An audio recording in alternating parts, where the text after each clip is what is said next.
ইবনে ওমর রাদিয়াল্লাহু তাআলা আনহু বলেন, এক দুবার বা ৫-৭ বার নয়, বরং এর চেয়ে বেশিবার আমি রাসূল সাল্লাল্লাহু আলাইহি ওয়াসাল্লামকে বলতে শুনিয়াছি যে, বনী ইসরাইলে কিফল নামে এক ব্যক্তি ছিল, সে কোনো গুনাহের কাজকে ছাড়ত না।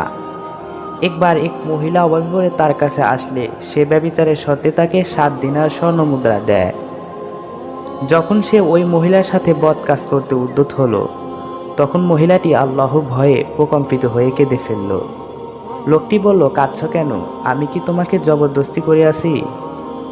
মহিলাটি বলল, না, আমি এ গুনাহের কাজ কখনো করিনি, আজ কেবল অভাবে তাড়নায় পড়ে এতে বাধ্য হচ্ছি। লোকটি বলল, অভাবে তাড়নায় পড়েই তুমি এসেছো, অথচ কখনো তা করনি। যাও, তোমাকে ছেড়ে দিলাম, দিনারগুলো তোমারই। সে আরো বলল, আল্লাহর কসম, এরপর আর কখনো আমি আল্লাহর নাফরমানি করব না। পরে এ রাতেই কিফল মারা যায়। সকালে তার ঘরের দরজায় লেখা ছিল, আল্লাহ তাআলা কিফলকে মাফ করে দিয়েছেন। রাসূল সাল্লাল্লাহু আলাইহি ওয়াসাল্লামের একজন সাহাবা, নাম থালাবা, বাংলায় অনেক সময় থালাবা বলা হয়, মাত্র ১৬ বছর বয়স। রাসূল সাল্লাল্লাহু আলাইহি ওয়াসাল্লামের জন্য বার্তাবাহক হিসাবে এখানে সেখানে ছুটোছুটি করে বেড়াতেন তিনি। একদিন উনি মদিনার পথ ধরে চলছেন। এমন সময় একটা বাড়ির পাশ দিয়ে হেঁটে যাওয়ার সময় তার চোখ পড়ল দরজা খুলে থাকা এক ঘরের মধ্যে। ভিতরে গোসলখানায় একজন মহিলা গোসলরত ছিলেন এবং বাতাসে সেখানের পর্দাও ছিল। তাই থালাবার চোখ ওই মহিলার উপরে যেয়ে পড়ল। সঙ্গে সঙ্গে উনি দৃষ্টি নামিয়ে নিলেন। কিন্তু থালাবার মন এক গভীর অপরাধ বোধে ভরে গেল। প্রচণ্ড দুঃখ তাকে আচ্ছাদন করল। তার নিজেকে মুনাফেকের মতো লাগছিল। তিনি ভাবলেন, কিভাবে আমি রাসূল সাল্লাল্লাহু আলাইহি ওয়াসাল্লামের সাহাবা হয়ে এতটা অপ্রীতিকর কাজ করতে পারি, মানুষের গোপনীয়তাকে নষ্ট করতে পারি, যে আমি কিনা রাসূল সাল্লাল্লাহু আলাইহি ওয়াসাল্লামের বার্তাবাহক হিসেবে কাজ করি। কেমন করে এই ভীষণ আপত্তিজনক আচরণ তার পক্ষে সম্ভব? তার মন আল্লাহর ভয়ে কাতর হয়ে গেল। তিনি ভাবলেন, না জানি আল্লাহ সুবহানাহু ওয়া তাআলা আমার এমন আচরণের কথা রাসূল সাল্লাল্লাহু আলাইহি ওয়াসাল্লামের কাছে প্রকাশ করে না দেয়। ভয়ে রাসূল সাল্লাল্লাহু আলাইহি ওয়াসাল্লামের মুখোমুখি হওয়ার লজ্জায় তিনি তৎক্ষণাৎ ওই স্থান থেকে পালিয়ে গেলেন। এভাবে অনেক দিন চলে গেল। রাসূল সাল্লাল্লাহু আলাইহি ওয়াসাল্লাম অন্যান্য সাহাবাদেরকে থালাবার কথা জিজ্ঞেস করতেই থাকতেন, কিন্তু সবাই জানালো কেউ থালাবাকে দেখেনি। এদিকে রাসূল সাল্লাল্লাহু আলাইহি ওয়াসাল্লামের দুশ্চিন্তা ক্রমেই বাড়ছিল। তিনিও ওমর রাদিয়াল্লাহু তাআলা আনহু, সালমান আল ফারসি সহ আরও কিছু সাহাবাদের পাঠালেন থালাবার খোঁজ আনার জন্য। মদিনা তন্ন তন্ন করে খুঁজেও থালাবার দেখা মিলল না। পরে মদিনার একেবারেই সীমানাবর্তী একটা স্থানে, মক্কা ও মদিনার মধ্যখানে অবস্থিত পর্বতময় একটা জায়গায় পৌঁছিয়ে কিছু বেদুইনের সাথে দেখা হলো তাদের।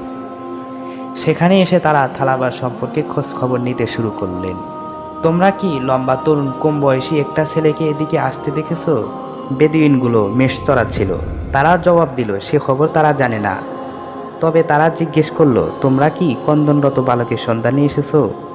এ কথা শুনে সাহাবীরা আগ্রহী হয়ে উঠলেন এবং তার বর্ণনা জানতে চাইলেন। উত্তরে ওরা বলল, আমরা প্রতিদিন দেখি মাগরিবের সময় এখানে একটা ছেলে আসে। সে দেখতেই এত লম্বা, কিন্তু খুব দুর্বল। সে শুধুই কাঁদতে থাকে।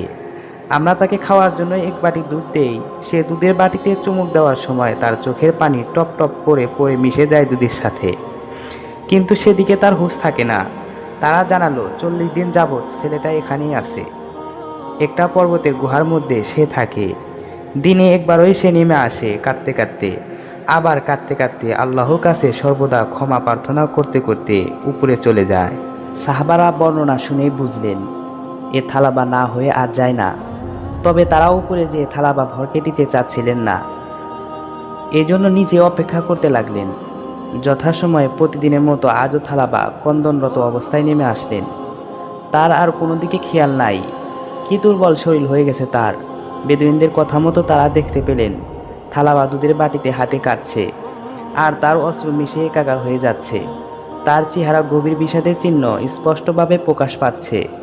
সাহাবারা তাকে বললেন, আমাদের সাথে ফিরে চলো, অথচ থালাবা যেতে রাজি হচ্ছিলেন না। তিনি বারবার সাহাবাদেরকে জিজ্ঞেস করতে লাগলেন, আল্লাহ কি আমার মুনাফিক বিষয়ক কোনো সূরা নাজিল করেছে? সাহাবারা উত্তরে বললেন, না, আমাদের জানা মতে এমন কোনো আয়াত নাজিল হয় নাই। ওমর রাদিয়াল্লাহু তাআলা আনহু বললেন, রাসূল সাল্লাল্লাহু আলাইহি ওয়াসাল্লাম আমাদেরকে তোমাকে নিয়ে যাওয়ার জন্য পাঠিয়েছেন।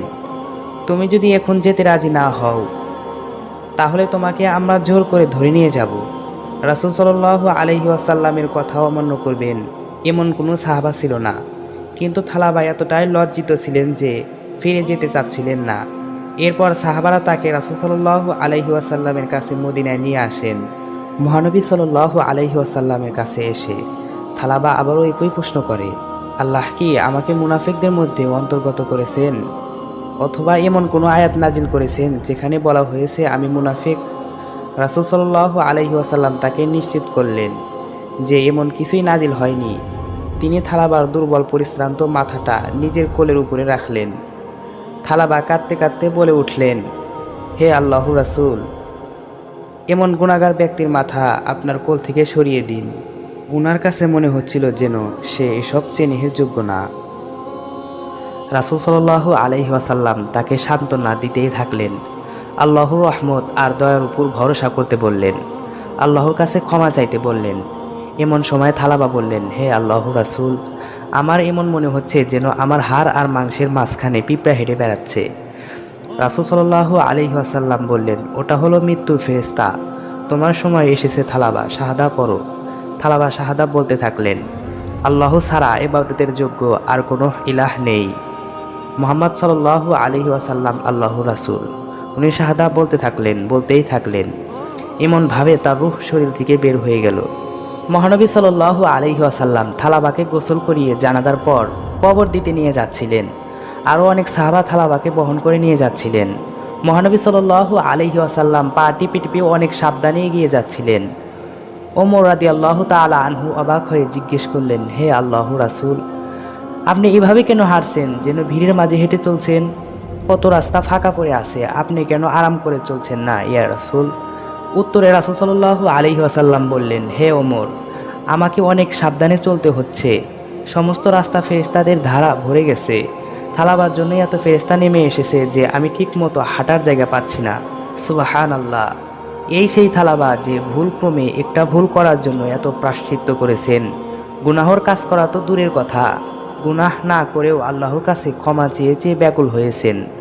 কত উঁচু ছিলেন তিনি আল্লাহর চোখে যে তাকে নেওয়ার জন্য ফেরেশতাদের আগমনের রাস্তা ভরে গিয়েছিল।